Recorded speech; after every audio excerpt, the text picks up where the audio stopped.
Samardzija, Associate Professor of Cinema and Television Arts at Columbia College, Chicago. I, along with Ervin, have been kind of organizing this series here. You see a message from him already about new work for Central, East, Southern European studies.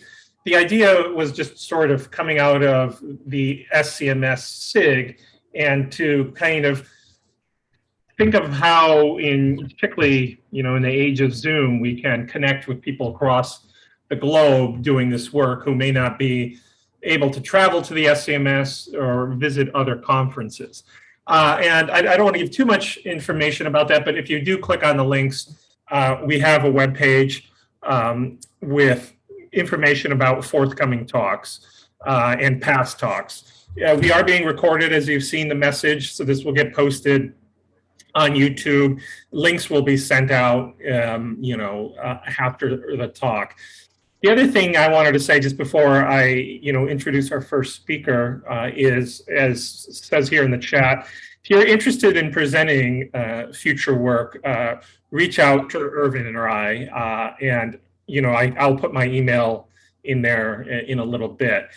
And we have a talk coming in October, but so we're definitely looking for things in the spring. So if you have anything, let us know. We're pretty welcoming and opening to suggestions and ideas. That's kind of the idea here, to make it a more of a informal workshop. All right, so I don't want to spend too much time me chatting. I want to get to the speakers, but the way the format will work is I'll introduce each speaker individually. They'll have about 20 minutes, and that will leave us, 30, 40 minutes for talks, for questions.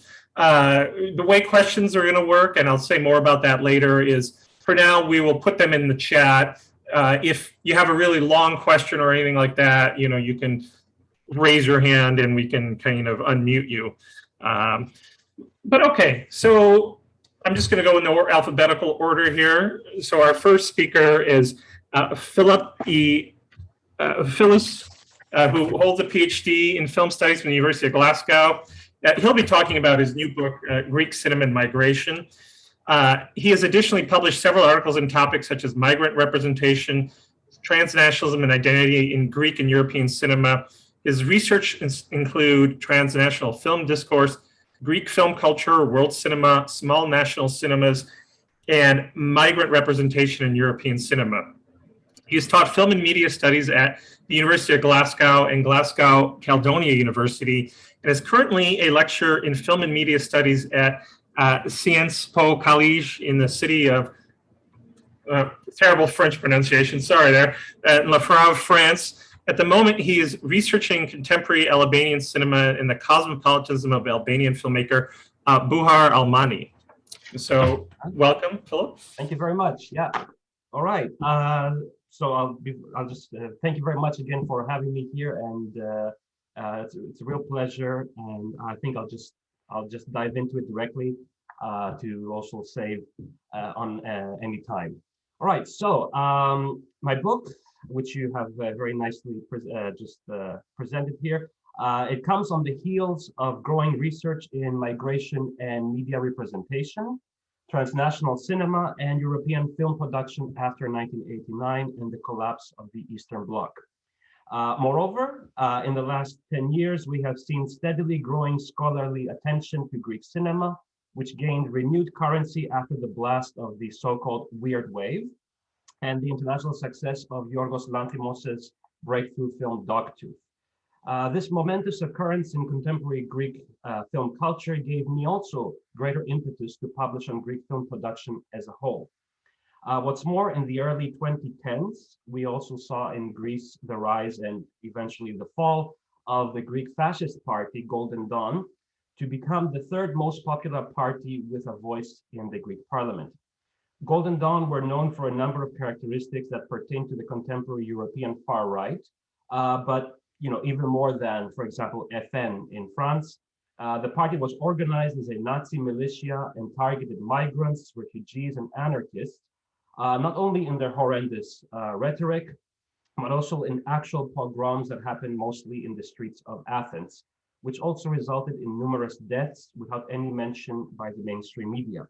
So apart from the surging popularity of Greek cinema in the 2010s, I also became aware of the real urgency that migrant representation in our current predicament commands, and how cinema can possibly compensate for mainstream rhetoric and even rectify the misrepresentations of the media and injustice.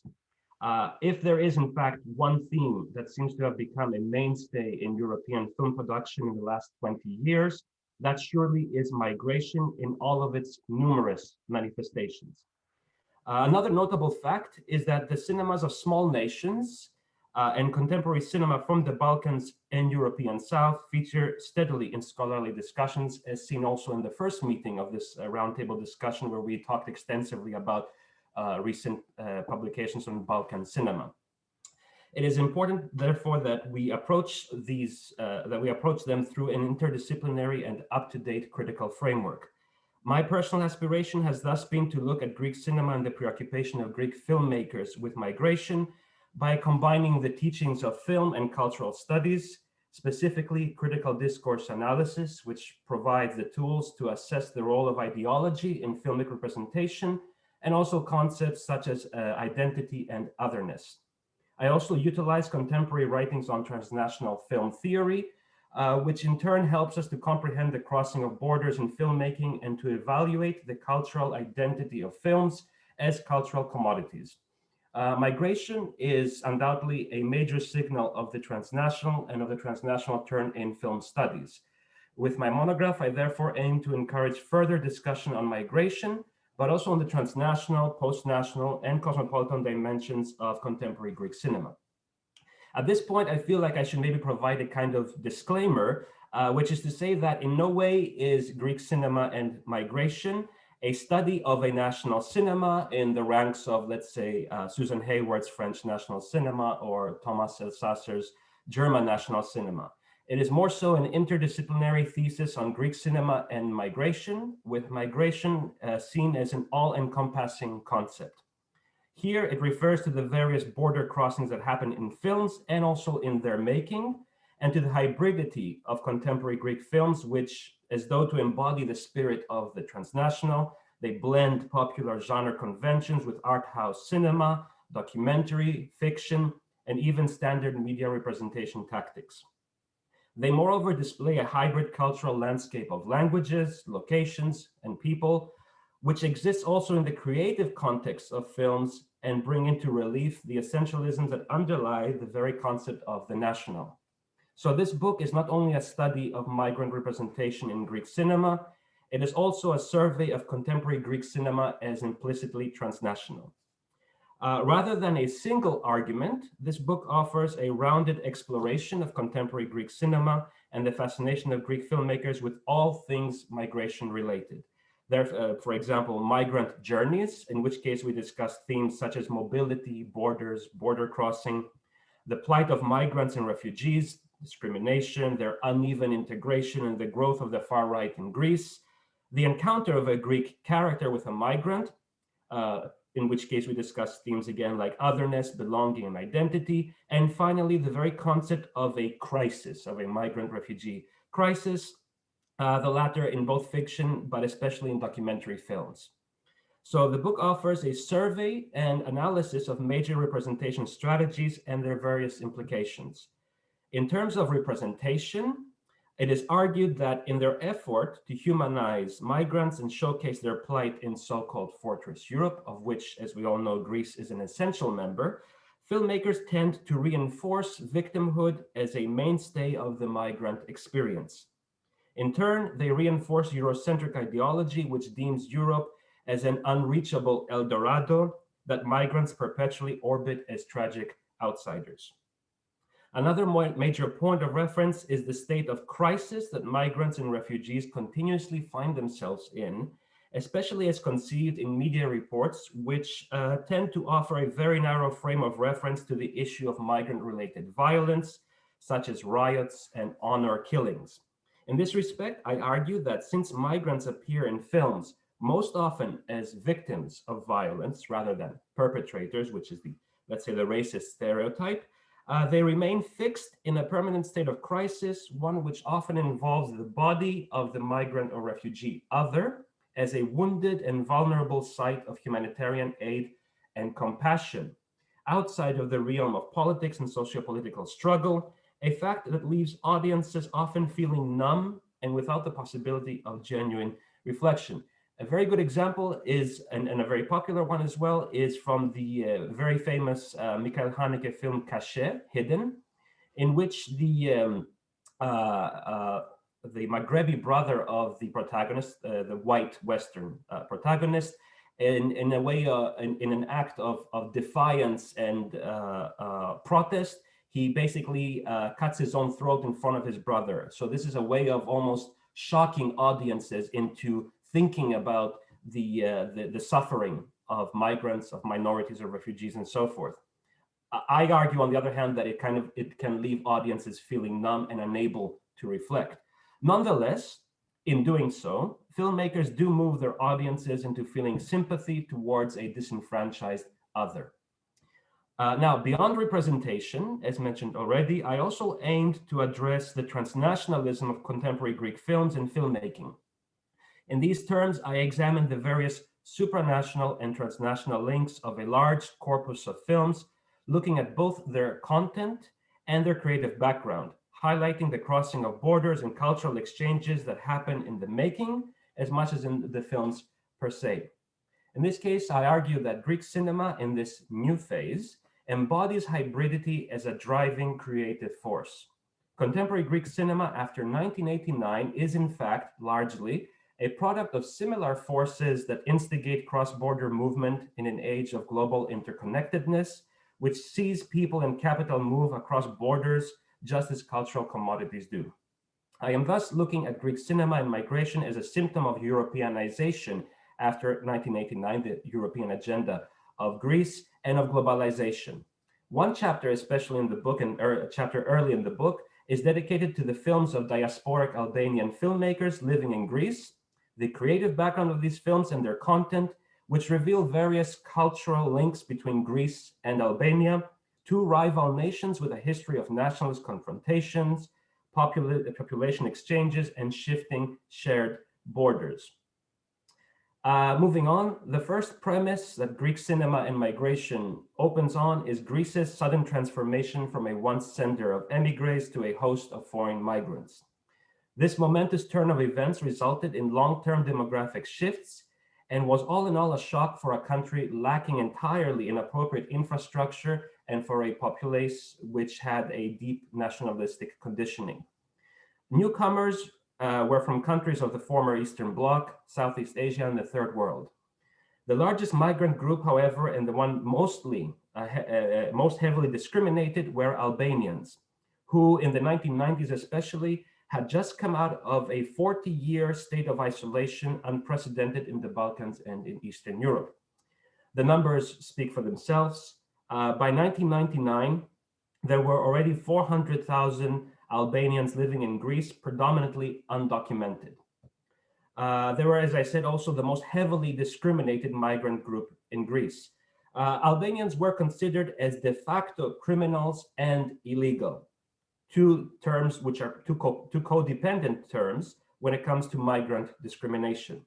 Albanians were heavily stereotyped and they became the largest migrant workforce in Greece, assigned to hard and uninsured manual labor in precarious sectors like construction and agriculture. Albanians furthermore reminded Greeks of their own Balkan affiliations with their shared cultural and historical ties, which were anathema in a country that prided itself over being a European nation in the Balkans rather than the reverse. This was actually a very popular rhetoric in the 1990s, that Greece is finally a European nation in the Balkans rather than a Balkan nation in Europe. So it is no coincidence, thus, that the bulk of the films I discuss in the book feature Albanian immigrants, especially the films from the 1990s, which were made during two waves of migration from Albania to Greece. Now, as we enter the noughties and the 2010s, filmmakers deal increasingly with the so-called refugee crisis and with questions of race and mass displacement, an issue which I touch on in a chapter which I've named Migration Without a Face, where I look at the cinematic rendering of migrants and refugees as stranded, anonymous, and faceless masses, as though to symbolize the displacement of entire nations. This is where the work of documentary filmmakers gains a lot of salience as they try to showcase the underrepresented elements of this so-called crisis and to shine a light on the ongoing situation with the Oscar winner short documentary 4.1 miles about the stretch between Turkey and the island of Lesbos being a popular contender. And also it's available on YouTube for anyone to see. So the response of filmmakers in the 1990s and further on has been to wholeheartedly oppose the hostility of Fortress Europe and the bigotry of the Greek ethos. Filmmakers, as I've said already, conjure migrants often as victims of a hostile host society and contradict the notion that migrants, especially Albanians, are criminals, often valorizing them, especially in films about real-life Albanian criminals, such as the 2005 film called Hostage by Konstantinos Yanaris, and the 2008 film Eduard by Angeliki Adoniou. Both films initially portray the Albanian migrant as a stereotypical criminal, as though to fulfill the mainstream fears of Greeks towards Albanians. But through the course of the films, we discover and comprehend the socio-political issues that push Albanians to criminality, a fact which renders them as victims of an intolerant host society that leaves them with no other alternative. Overall, in their preoccupation with migration, Greek filmmakers tend to humanize the other by building their narratives on the stories of migrants, demonstrating in the process the harshness of life in exile. Moreover, the films I discussed do not come from a vacuum, but are part of a much bigger fascination with all things migration in contemporary European cinema.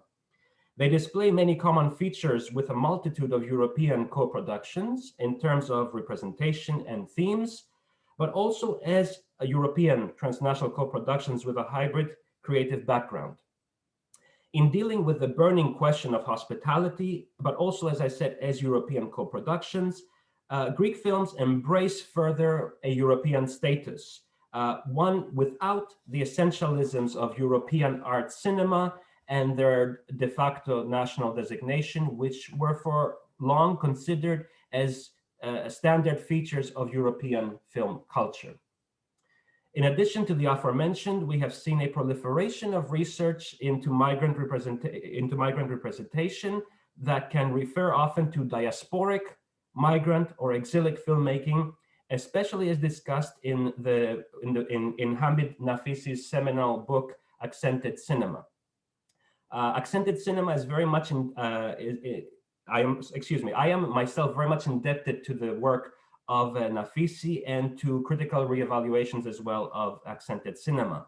Additional examples also include the work of Josefa Losicki, who actually has graced us with her presence today, and by Isolina Ballesteros, respectively. Josefa Losicki has written her monograph Screening Strangers, Migration and Diaspora in Contemporary European Cinema, and by Isolina Ballesteros, we have her book Immigration Cinema in the New Europe.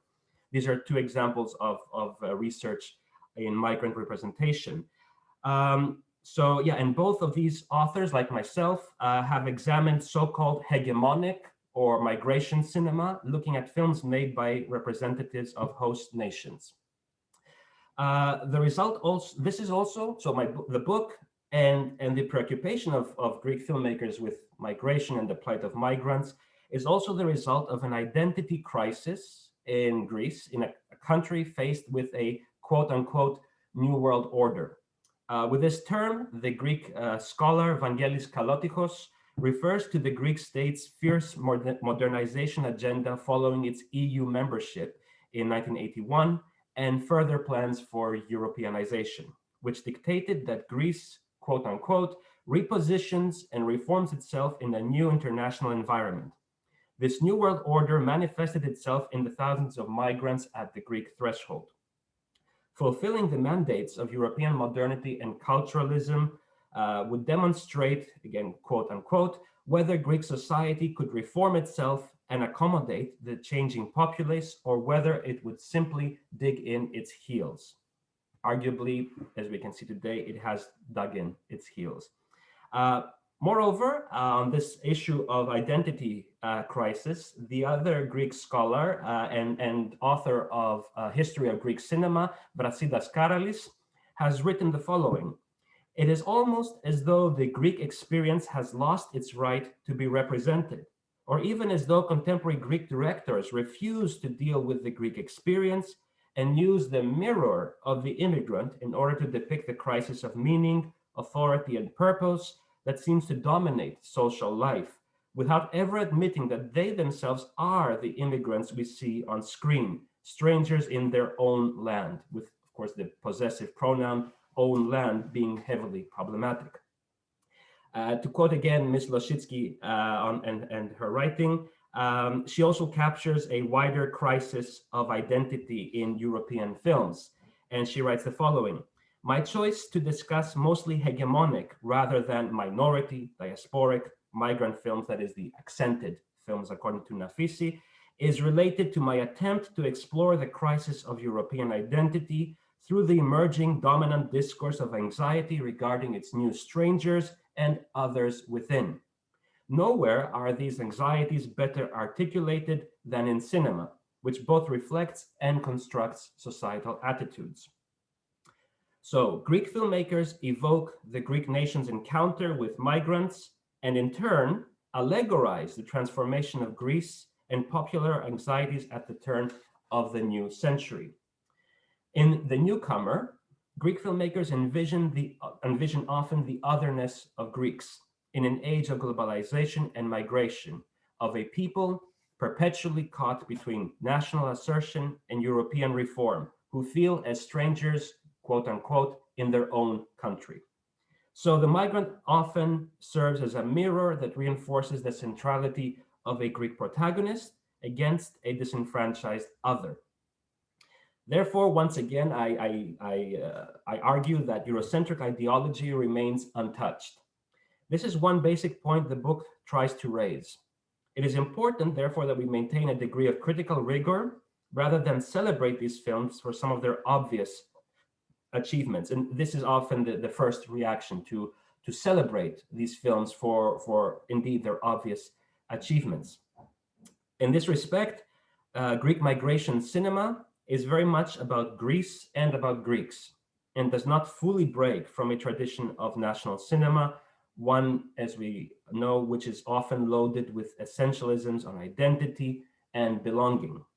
Thus, I propose the term cinema of the host nation, which highlights the fact that the proposed films are made by representatives of the host nation.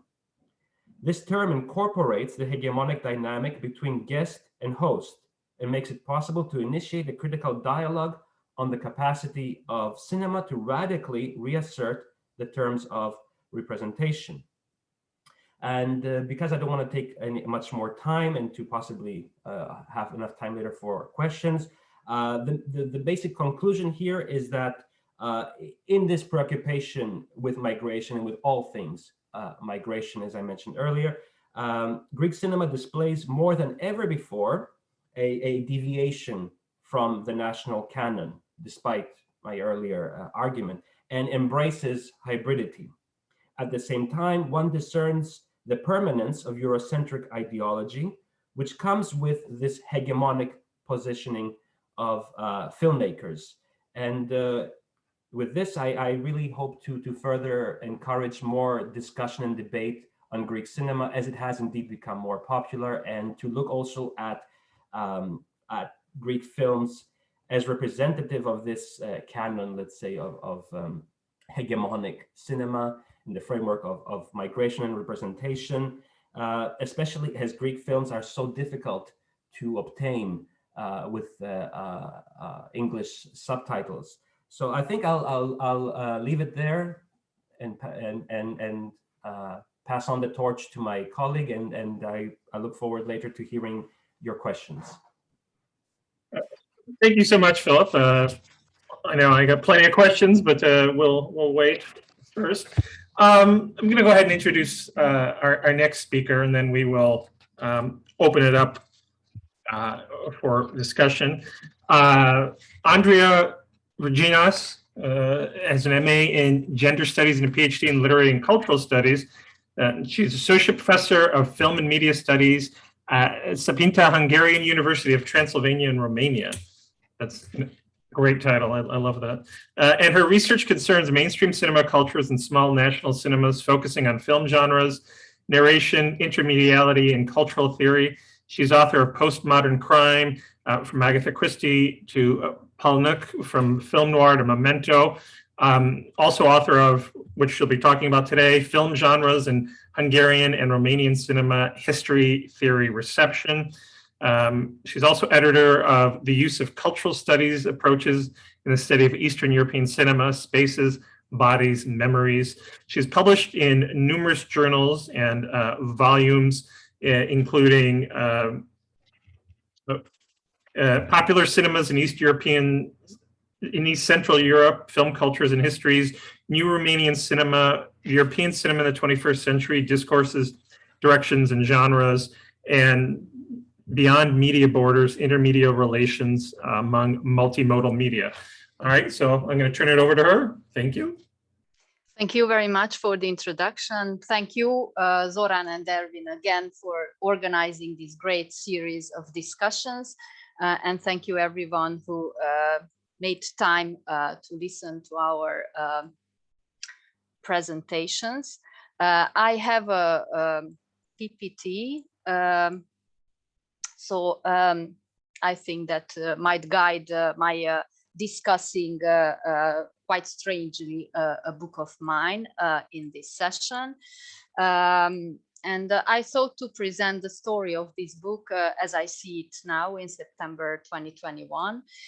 First, I glimpsed it as an object in the real world in February this year, when I got this very first version of its book cover from the designer of Lexington Books, the publishing house of the volume. And I thought of telling you about the positive choices that led to this book, about the negative choices, as they say in train spotting, when you choose not to choose, and finally the end result in a very few slides. What have been the so-called positive choices that led me to this book? First, why this topic? As Zoran has kindly said, in my doctoral work, which has been published, I was engaging with Anglo-American crime fiction and film from the perspective of the change of the modern and postmodern paradigms. And then throughout the 2010s, two big directions shaped my postdoctoral period. First, I continued to engage with film genres, this time in non-mainstream contexts and specifically within small national cinemas. And throughout the research that was active between a base research period in the early 2010s, I worked with a comparative examination of Scandinavian and Eastern European genre films with all kinds of publication later. Of course, as an inhabitant of the region, I also had to engage with the collectively traumatic dimensions of the communist era, as it has been represented in films from the region. And this topic also reemerges in the current monograph. And all throughout the 2010s, I've been working with all the medial traditions influencing film narration and the changes that the analog to digital platform introduced within production, but also stylistics. So why small national cinemas framework? Why I turned to this topic? Well, because I was not very happy with the usual discussion of Eastern European cinema history as arranged into the neat categories of pre-communist, communist, and post-communist eras. And I thought that besides these historical and political meta-narratives, we should be able to provide more objective description description of these national cinemas, and the 2007 volume of Mette Hjort and Duncan Petrie, The Cinema of Small Nations, proved to be a wonderful starting point. Just a very quick a reminder of the 4 variables that are used by this framework: the population of a country, the area, the economic power, and the experience of having been dominated by non-nationals, and starting case studies like Denmark or Sweden, of course, have various phases within this framework. And you can see that Hungary, one of my case studies, is a typical small national cinema. And although Romania is atypical because it has a bigger territory and population, however, it still fits within the model. So this framework provided me all those numerical references that I thought were missing in discussing Eastern European cinema. Basically, all Eastern European cinemas except Polish and Russian formations fit within the framework. And this framework also highlights the need of such film production entities to be positioned as always and already connected on a regional or on a transnational level. And I also think that emphasizing this aspect, as Philip also mentioned, is absolutely fundamental in our era.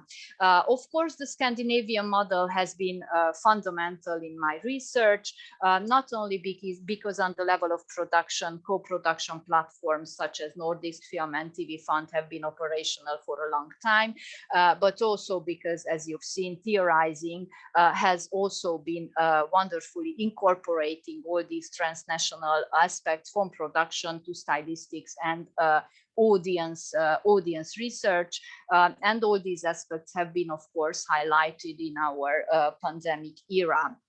As about my case studies, as you see in these simple maps, these are 2 neighboring countries within Eastern Europe, which dispose of an area of cultural overlap while both cultures coexist. This is Transylvania. And I think that all these efforts of modeling within the small national frameworks, small national cinemas framework, are beneficial. Why film genre? Because it interested me, of course, even before engaging with Eastern European cinema, but also because it is a very complex category of analysis and allows for discussing all those changes and global trends that have been happening in Eastern European context. And a lot of aspects have been already mentioned by Philip, and I thank him for introducing all these issues. It provides a very complex framework from where to address these regional transformations, and we can consider cinema as an industry, as text, but also the audiences and the paratext participating. So in my research, I think that the adequacy of comparing Scandinavian and Eastern European small national cinemas on the basis of working with film genres has been quite adequate. And the framework of film genre history that I've been using in building my research is that of Barry Langford in his Hollywood film genre, Hollywood and Beyond, where he situates melodrama as before genre, considers Western musical, war film, and gangster film classical genres, then goes on to transitional fantasies such as horror and science fiction, and ends up with the post-classical formations of film noir, action blockbuster, documentary, Holocaust film, and pornography. And this model fitted quite well with my ideas. What have been the negative choices that I had to make to arrive at this volume? Well, I had to leave out the Scandinavian part of my research, although this has been the contrastive material throughout, and it gave me a very good occasion to compare the regional cinema canon of Eastern Europe with that of Northern Europe within the well-defined framework of genre usage.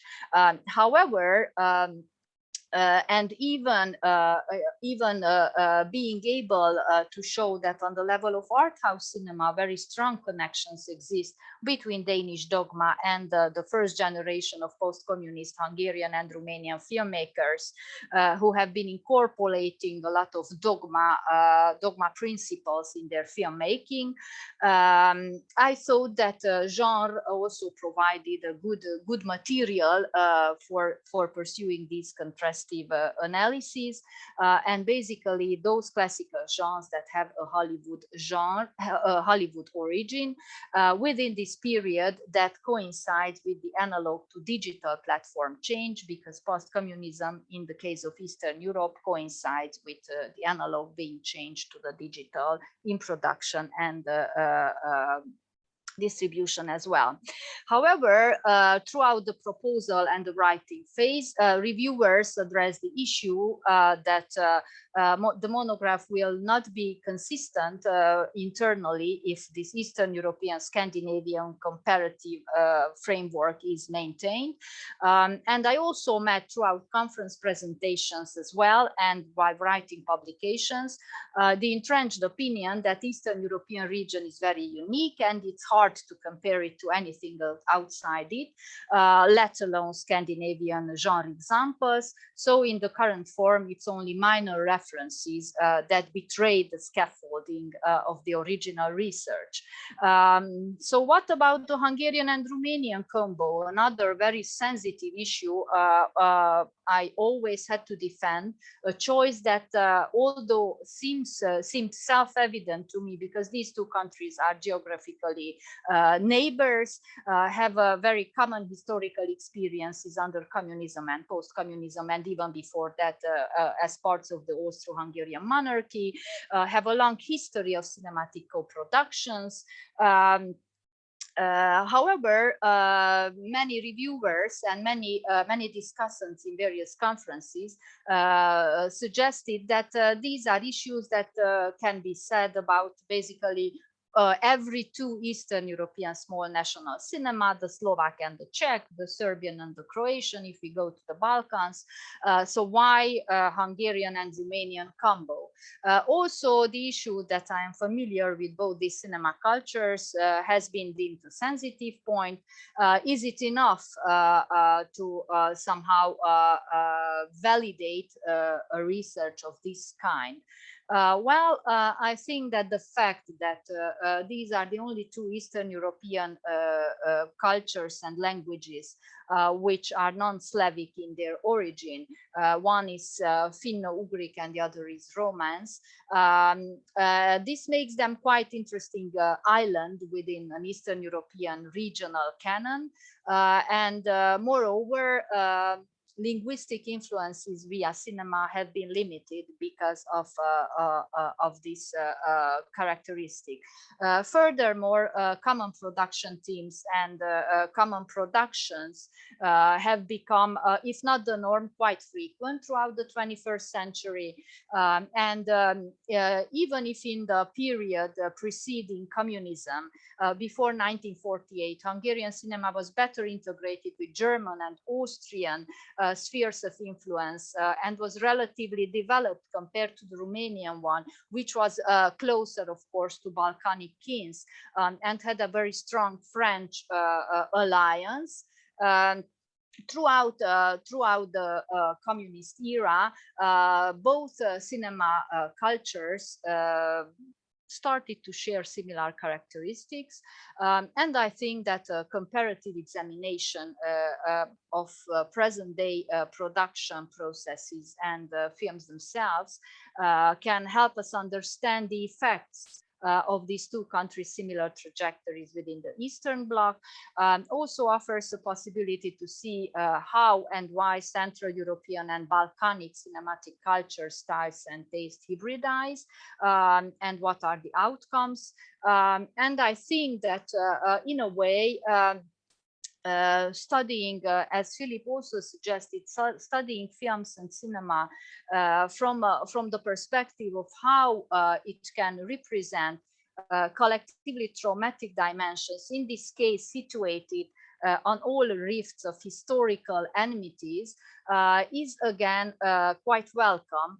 And within an Eastern Europe, where every two neighboring country has some old problem to share and a lot of collective traumas to discuss, not to speak about the new oncoming issues. In this way, I think the comparative framework can have a relevance. So I think that in its current form, the book tries to argument not only all these, the importance of all these issues, but also the fact that Hollywood influence is important in Eastern Europe and within the two small national cinemas. It is commonplace to say that both Hungarian and Romanian cinema have been influenced by French, Danish, Italian, German collaborations and patterns as far as genre films are concerned. But however, on the level of production, on the level of stylistics, on the level of critical interpretative discourse, Hollywood, of course, Hollywood as a metaphor as well, has been quite important in both national cinemas and in Eastern Europe as a whole. So throughout the history of cinema, Hollywood, as you can see in these two anecdotic references, remains an important reference. In the left-hand picture, you can see Kirk Douglas visiting the Buftea Film Studios near the Romanian capital city Bucharest in 1966 in the full communist era, and he is greeted by Sergiu Nicolaescu, who has been the mastermind of Romanian genre cinema in that period. And in the right-hand picture, you can see John Travolta, who visited Hungary's film studios and a big film exhibition like 2 or 3 weeks ago. And he is greeted by the governmental deputy of film production in Hungary, Csaba Kyle. So these are publicity shots, of course, but nevertheless, on the anecdotic level, they show that Hollywood in Eastern Europe is a strong reference. And in my work, I present stronger evidences than this. So this monograph aims to provide a theoretical description of many divergent processes in a 21st century Eastern European film culture, covering the period that follows the accession to the European Union of both countries, and is motivated by the genre and cultural canon theory inspired examination of how the small national cinemas interact with Hollywood genre stereotypes, and the hypotheses presented in the first 3-4 chapters are supported with interpretative case studies which engage with various film genres, and each generic case study contains narratological and formal stylistic interpretation of several titles, some of them of Hollywood origin, benchmark hits, so to say, typical for the whole, prototypical for the whole genre, and explores how these are reworked within the Hungarian or the Romanian context. And I think that this approach can illuminate ways in which genre elements are utilized in a transnational framework and show how Hollywood origin genre elements might provide bonding material for small national cinema cultures. And this is the structure of the book, organized in 11 chapters. The first 3 chapters can be read, as far as I know, on Google Books. They can be accessed. These provide, the first chapter basically provides the conceptual foundations. The second chapter is an overview of how genre cinema evolved concerning the most popular, most important genres in both countries. The third chapter provides the theoretical background of small national framework of film genre theory and introduces the theory of cultural polysystems. Chapter 4 presents a snapshot of the most popular films in the considered era in both countries and tries to show how local connections and regional resemblances characterize these films. Chapters 5 to 9 are the case studies, engaging melodrama throughout analysis of excess, cinematic excess, or crisis heterotopia. Then the classical genres of Western, gangster, and thriller formations engage with male traumas represented in Hungarian or Romanian films. Chapter 7 engages with transitional horror and science fiction examples along the idea of embodiment. Then chapter 8 introduces in the most pertinent manner the analog to digital change issue when tries to theorize analog feminine traumas and digital electronic traces in Hungarian and Romanian thrillers and crime films. And chapter 9 is how to say came to exist by chance, so to say, because in the last stage of writing the monograph, 3 such films emerged in Hungary and Romania, which engaged with the post-classical formation of film noir, and provided me the occasion to refine my arguments and suggest that we can speak about co-productional Eastern European film noir formation. Chapter 10 tries to engage with besides production text with the audience as well, throughout examining female stars in Hungarian and Romanian 21st century films. And of course, the last chapter tries to summarize the findings as far as cultural polysystems and film genre theory is concerned, and feeding the result of the analysis within these theoretical frameworks. And here you see the happy author at the Transylvania International Film Festival, like 5 weeks ago in our city, because this festival has been, so to say, a spiritual heaven where many ideas and many films that appear in this book I could see, and I could meet with a lot of creators and write critical pieces about all these works. So thank you for your attention.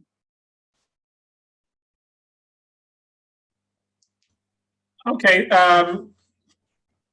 given, we have a manageable size, I think we can switch to a gallery review. What we're going to do is pause for a sec here to get a question already, but we'll get people a chance to, if they want to type any questions. Also, if you want to just sort of raise your hand and we can unmute you. Just to remind you that, if you could check out our website for forthcoming events, and I'll even put my email here. If you are interested in future presentations, you can email me or Ervin, and we're pretty responsive and open. Next event's in October, but it looks like we have a question already. I don't know if it was directed to either of you. It's a question for Andrea. Yes. Oh, okay, a question for Andrea. Okay. You need me to read it, or can you? Yes, shall I reiterate the question for everyone in the audience, or can I just go on and answer it like that? Yeah, I think everyone could see it. If you want to reiterate a little bit of it. Yes, thank you for the question, Maya. And she, well, yes, in a way, I go against the grain because I need to go against the grain. But I need to address in my book the very important question of art house cinema. As you also mentioned in your question, of course, national cinema, national auteurs and festival films are somewhat synonymous within small national cinema, so to say. And this goes for Romanian and Hungarian cinema too. But this does not mean that the genre elements are not present in many of these films. And I try to somehow support this feeling of many of us who watch Hungarian and Romanian films that genre theories and genre references and genre allusions form a very important part of how even the most auteur films function. Of course, there are not many examples. It is quite funny because, for example, Hungarian science fiction can be said to contain 6 to 10 titles. So these are very small corpuses. It's quite funny to speak about a genre with 6 to 10 examples.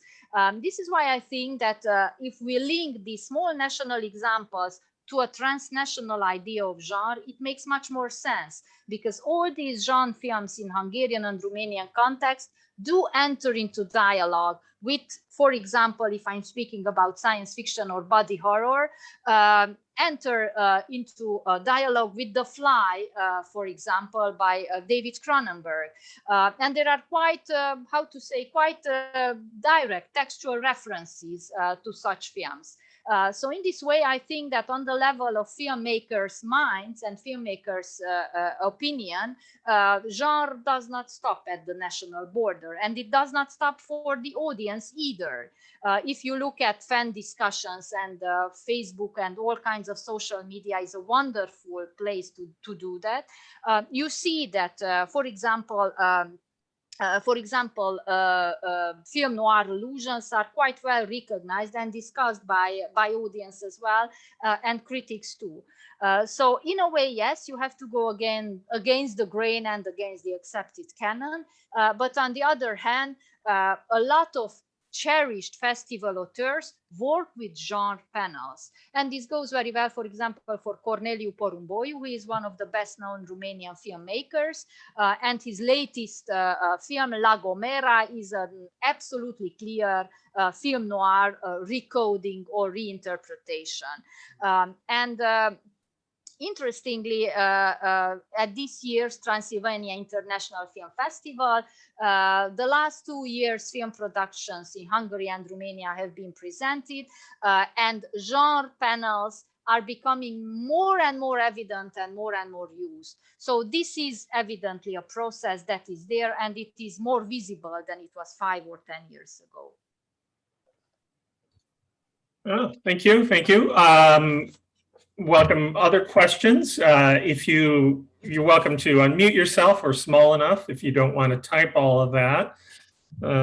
I'd actually like to offer maybe a follow-up just to that quickly, and ask Andrea, like, was there a temptation to include anything on the hugely popular new wave films, and where would you posit this particular trend? Thank you very much. Yes, I included several new wave titles. And for example, the chapter on crime film and detection, one of the biggest examples that I could use in building my argumentation is Police Adjective, and also the hugely popular 4 weeks, 3 months, and 2 days, the film by Munju. Again, works with a lot of thriller elements, which are absolutely there and feed into the the effect of these films. Yeah, actually, it's interesting that Mungiu's film is available on Netflix, which I guess makes for an interesting point on how the digital platform has amassed, has a small, let's say, cachet of world cinema, with 4 months being an example of that. Yes, and it's very interesting to see, for example, how these small national films are put into genre categories in these big streaming platforms. So film that is, like very exotic art house film, festival film within a small national cinema, as soon as it gets out to Netflix or to such, this context has always been there. I think only the streaming platforms made them evident and visible for everyone. So I think this would be the main argument that I try to make in this book, that all this genre bonding material is there. Filmmakers work with it, audiences work with it, some critics work with it. canon building does not work with it, but it should engage with it. Okay, okay, good. So we got a couple of comment and a question, and I'll just say, yeah, it made me think of, the film Aurora. I mean, to what extent that counts as a crime film or a noir. Rebecca has more of a comment than a question. Your point that Romanian and Hungarian compromise a non-Slavic island in the region is insightful and one which validates the comparison. That's something actually I was thinking about in my notes here too. However, I would argue that any contribution to the realm of cultural film studies is justified, especially when we are just beginning to scratch the surface of particular areas. Well done, and darn the naysayers. Always darn the naysayers, right? But if you wanted to, and then I have a question here for you, Philip, but if you wanted to say anything a little bit more on that, I mean, certainly Albania, maybe who could fit in there as well, right? But anything about, being non-Slavic that you wanted to comment on in response to her comment? Thank you. Thank you. That's all I can say. It's been, how to formulate it? It's making my life very hard, because being in the situation and in the region is evident that there are many similarities and a lot of co-working on the level of production. It's also evident that audiences, have a familiarity with understanding Hungarian and Romanian co-productions, but it's very hard to introduce all these empirical data into theoretical argumentation.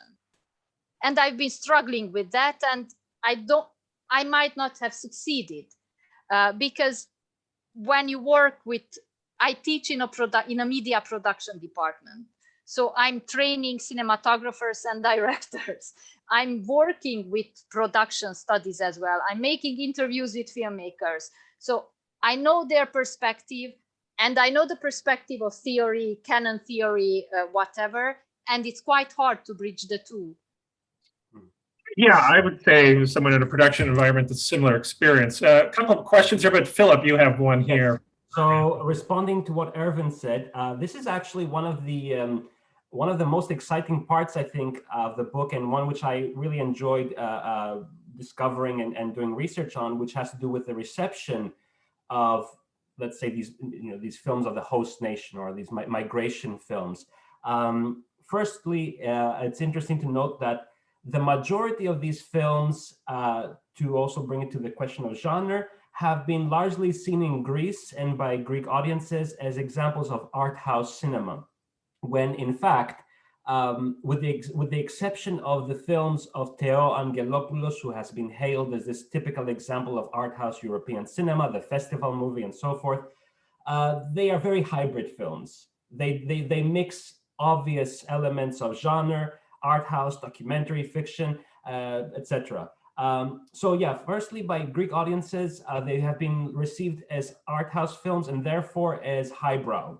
And in Greece, there's very much this division in audiences, between a small elite of so-called culture freaks, as we call them in Greek, in very derogatory terms, and the more, lowbrow audiences who prefer to see a film which is, nostalgic about long gone eras of Greek 20th century history, or about so-called great Greeks, like the films by I forget the name of the director now, who's made El Greco, all these films about great Greeks. So on the side of Greek audiences, yeah, these films have been received pretty badly. Some of them were even boycotted for the fact that these films like Hostage were valorizing Albanians, real life Albanian criminals.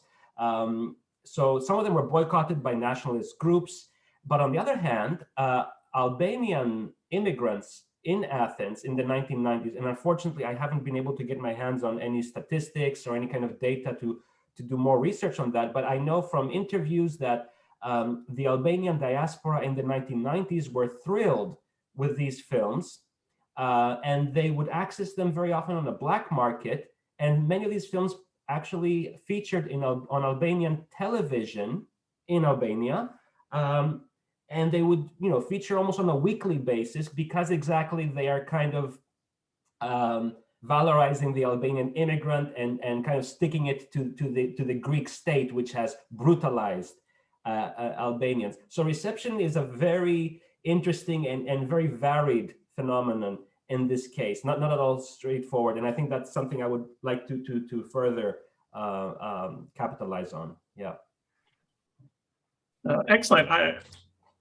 If anyone has another, I mean, I have a question, but let me give anyone a chance here if they wanted to type something or unmute yourself, please do.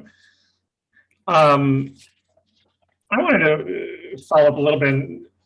So you meant, towards the end, you mentioned, though, you're not doing a national cinema study, that you sort of are adhering to it in some extent. I just wondered if you could maybe say a little bit more about how maybe you're not escaping the national cinema paradigm. It was just a point that I was really intrigued by, that I wanted to hear a little bit more about. Yeah, very, very simply, and this is again very symptomatic of all European films, where you have examples of the representatives of the host nation who make films about the plight of migrants in Europe and so forth, is that the content tends to kind of go to that Eurocentric direction. And in that respect, it can very often reinforce certain national essentialisms. So in terms of the content of movies, very often we can see that, how should I put it? The more things change, the more they stay the same. But that's why I prefer to look very often in the creative background of films, where there's a lot more happening on supranational levels, especially with diasporic filmmakers, and on the transnational, with the fact that Greek films after 1989 are largely co-productions, that they capitalize on the availability of European funding through the various funding schemes of the European Union. And that very often, obviously we have a multitude of languages, but also a mixed cast. We also have very often these films don't qualify as Greek by the Greek Film Center and by extension, the Ministry of Culture, because they don't have enough degrees of Greekness in their creative background. But again, when it comes to the content, to the stories, the way the ideological landscape forms, we often see this kind of regressive ideology, especially when it comes to films that where there's a Greek protagonist who sees himself or herself, usually himself, in the figure of the migrant other.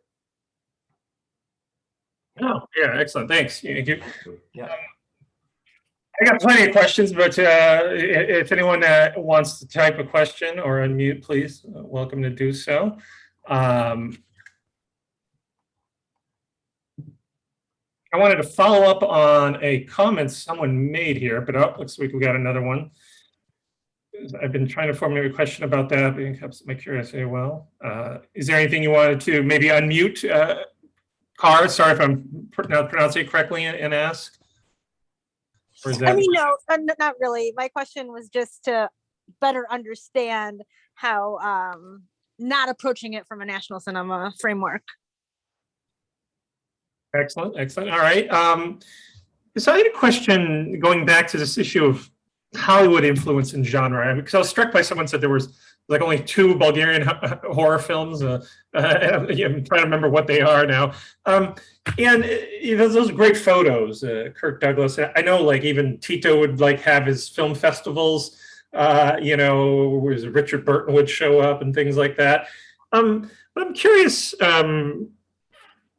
Maybe if you could just say a little bit more about this Hollywood influence compared to, was that more of a production influence? Because yeah, I mean, there were films made in Yugoslavia, or you see it as also an ideological influence? Because usually the narrative is right, the Soviet sphere and socialist realism was hanging over everyone.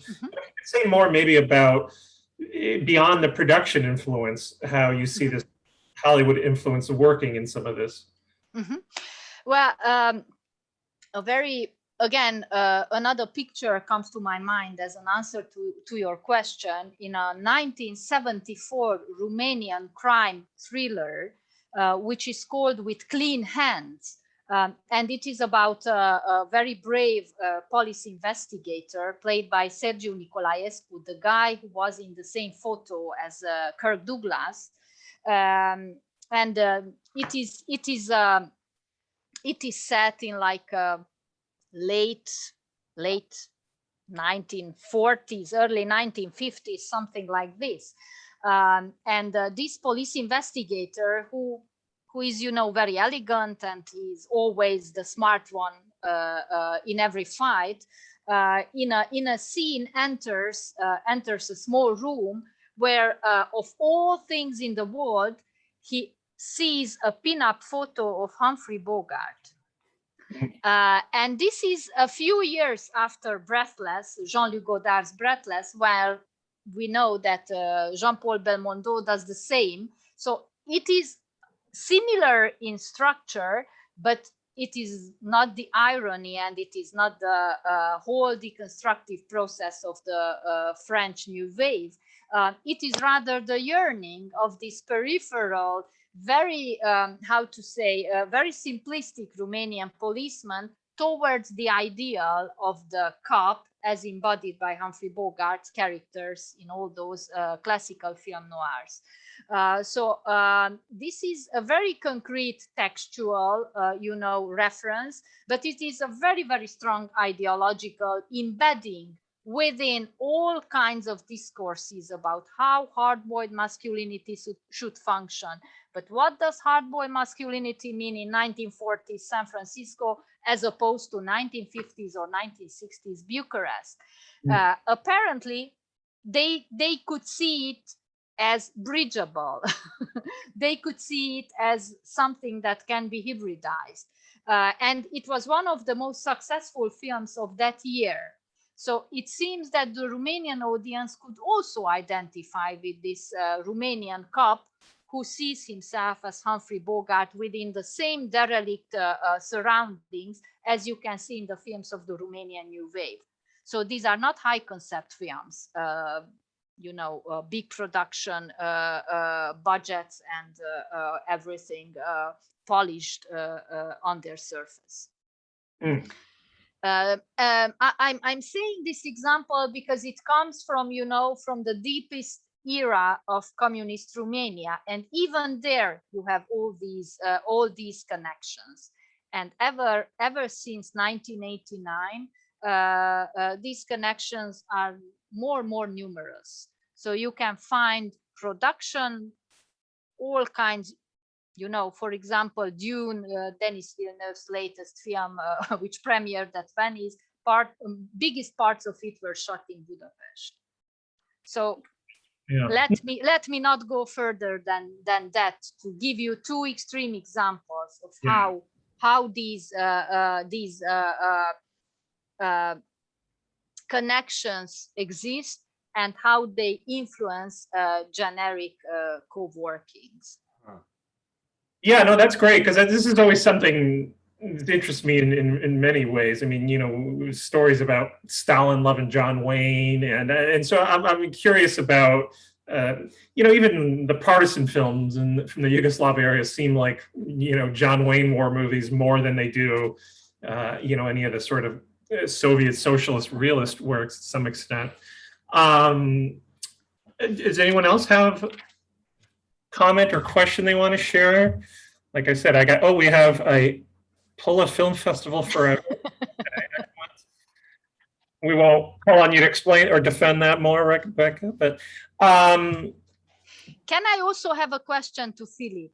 Oh yes, please. I think this concept of cinema of the host nation, it's a wonderful one. It's, very, very enriching. And, I've got all kinds of ideas. So could you a bit elaborate on, on the background or the surroundings of that concept?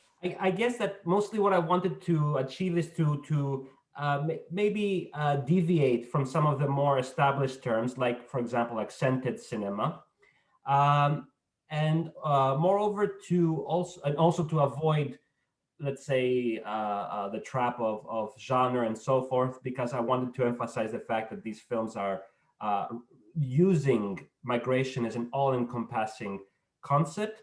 And more so, I wanted to highlight the fact that, first of all, these are so-called hegemonic films made by representatives of the host nation. And also the fact that by not using terms such as accented, hegemonic, or diasporic, I wanted to somehow show that these films, in their sort of hybrid creative background and a general hybridity that exists also in the films per se, that they kind of mix many of the canons, many of the tenets of all of these canons. And you can see actually many films by from the host nation, right? So many hegemonic films. You can see that they actually have many elements of diasporic films, accented films, exilic films, like, for example, a film by a Greek filmmaker, which is about Kurdish refugees living in Athens. The film is predominantly spoken in their own, in the dialect, in fact, that this group of men have from their own village, and it shares so many elements with exilic films, diasporic, migrant, and so forth, and yet it's made by a director of the host nation. So I was hoping that with this term I could somehow contain all of that hybridity, and at the same time highlight that it's not made by the minority group itself, but by someone from the host nation. And yeah, we'll see where that takes us later on in more debates. Yeah. Yeah, I think that's, I had sort of similar comment or question. I think that's a kind of great paradigm because, as you said, I mean, so many films are technically international co-productions or regional co-productions, however we want to talk about it from the area. And to be able to kind of capture the nuances of the dynamics there, I think is important. I've written about Theongopoulos and more modernist writers, and we want to avoid this notion that one director somehow represents all of a region or all of a nation, and which has always been a problem in kind of writing world cinema history.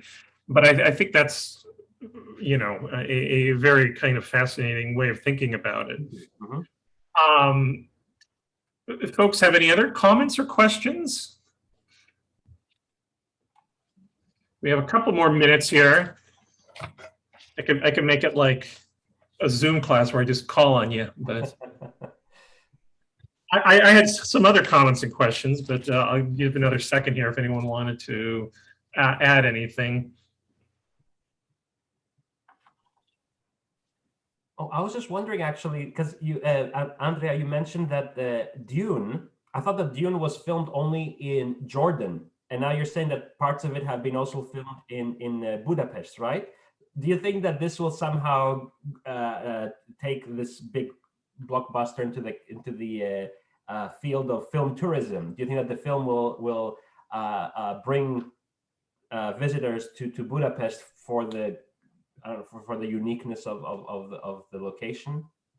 Well, I think that if not Dune, then Black Widow will do this work. I don't know if you've seen it, but parts of the action were filmed in Budapest, okay. And Budapest is an integral part of the diegesis.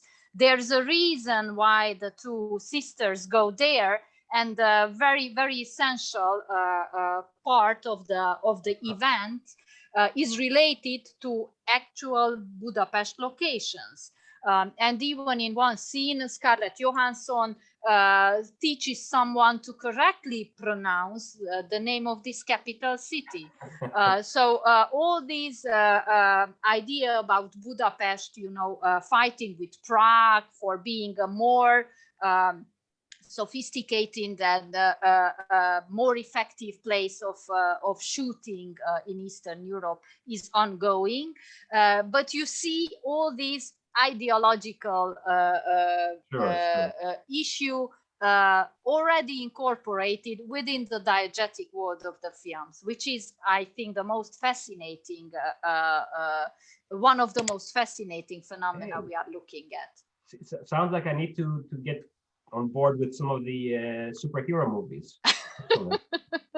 Yeah, I was going to say, I mean, there's been quite a few more blockbusters in the last decade or two that have been filmed in Romania, or some, that's been filmed there.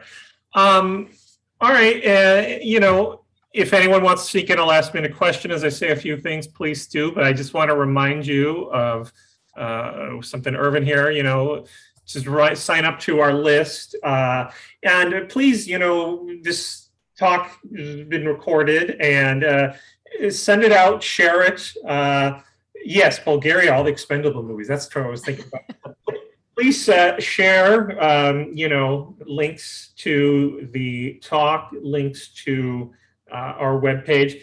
Like I said, there's an event in October. We're looking to plan stuff for the spring. Please do email. Please do email all of us, Ervin and I. All right. Anyone have a last minute question? Otherwise, we're good to go. If you want to stick around, we were going to chat a little with the speakers. If you want to say hi, you're welcome to. Otherwise, that's it for us, and we hope to see you for sure in the next one. Excellent.